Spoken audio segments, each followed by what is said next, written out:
کسی کو زنا میں دیکھ لیا نا، شریعت میں اجازت نہیں ہے کہ آپ اس کا راز فاش کریں جا کے.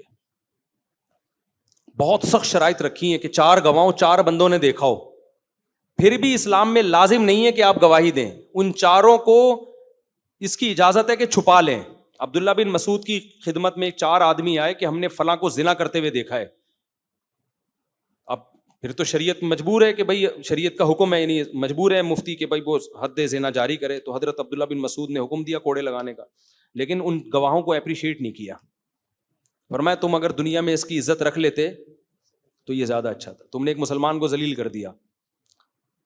اور اگر 4 گواہ نہیں ہے نا، 3 یا 2 ہیں، تو پھر اسلام کیا کہتا ہے؟ الٹا ان کے کوڑے مارو، کہ جب سزا بھی نہیں ملنی تھی تو اب تو بدنام کرنے کے علاوہ کوئی بھی نیت نہیں ہے تمہاری. تو اسلام میں کسی کے گناہ پہ اتنا سخت پردہ ڈالنے کا حکم ہے، اور آج اسلام کا لیبل لگا کے اس کو ذلیل کر رہے ہوتے ہیں کہ ہم اصل میں اس طرح کے لوگوں کو دنیا کے سامنے ایکسپوز کرنا چاہتے ہیں تاکہ لوگ دھوکے میں نہ آئیں. آپ کو کس نے اتھارٹی دی ہے بھائی؟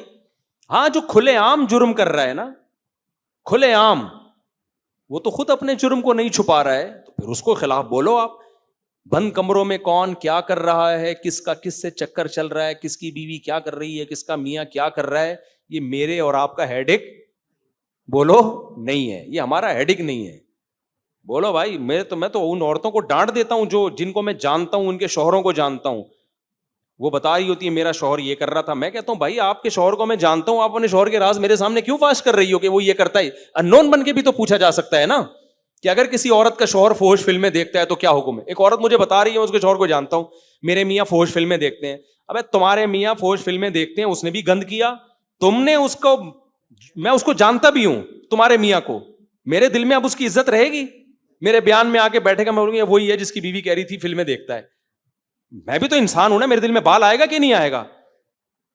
عورت ذلیل کر رہی ہے اپنے شوہر کو. یار جو تمہارا سب سے بڑا، جو تمہارے لیے اللہ نے مقام بنایا، باپ سے بڑا رتبہ دیا ہے شوہر کو، جب آپ نے اس کو ذلیل کر دیا تو 2 ٹکے کی عزت اب آپ نے اس کی چھوڑی نہیں ہے. پردہ ڈال دیتی، گھر میں انون بن کے پوچھتی کہ میرا میاں یہ کام کرتا ہے تو ایسے میاں کا کیا حکم ہے، میں بہت ساری مشورے دے دیتا آپ کو. لیکن جب آپ نے بول دیا وہ والا میاں، اس کی بات کر رہی، وہ جو آپ کے بیان میں سامنے، آپ میں سے کوئی نہیں ہے بھائی جو سامنے بیٹھا ہوتا نا، یہ والے سائڈ پہ یہ والا میاں، اتنے تکلف کی کیا ضرورت ہے یار؟ میں بھائی جب ہم سب آپس میں ملتے ہیں تو ہمیں کیا پتا کون کیا کر رہے ہیں، ہم یہی سمجھتے ہیں سب نیک ہیں، یہی سمجھ کے ملتے ہیں نا. نہ آپ میرے گناہ جانتے ہو نہ میں آپ کے گناہ. محبت ہے، جو ہو اللہ سے معاملہ رکھو بھائی اپنا. لیکن جب بتا دیا بھائی مذاق کر رہا ہوں، آپ نہیں ہے، یہ ایسا کرتا ہے، میں نے بول دیا یہ یوں کرتا ہے، یہ یوں کرتا ہے، کیا عزت رہ گئی بھائی؟ انسان 100 دفعہ گناہ کر کے، خدا کی قسم 100 دفعہ اللہ کے سامنے توبہ کرے نا، اللہ فرشتوں سے بھی بھلا دیتا ہے کہ اس نے کبھی گناہ کیا. اللہ کا ضرب بہت بڑا ہے.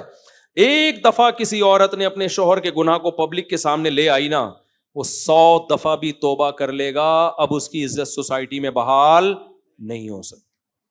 اسی طرح مرد بھی اگر اپنی بیوی کے کسی گناہ کو دنیا کے سامنے لے آئے، اب وہ عورت 100 دفعہ بھی توبہ کر لے گی، اب اس کی سوسائٹی میں عزت، جب لوگ ویسے تو عزت دیں گے، ذرا سا مسئلہ ہوگا لوگ کہیں گے یہ وہی ہے، یہ کیا ہے.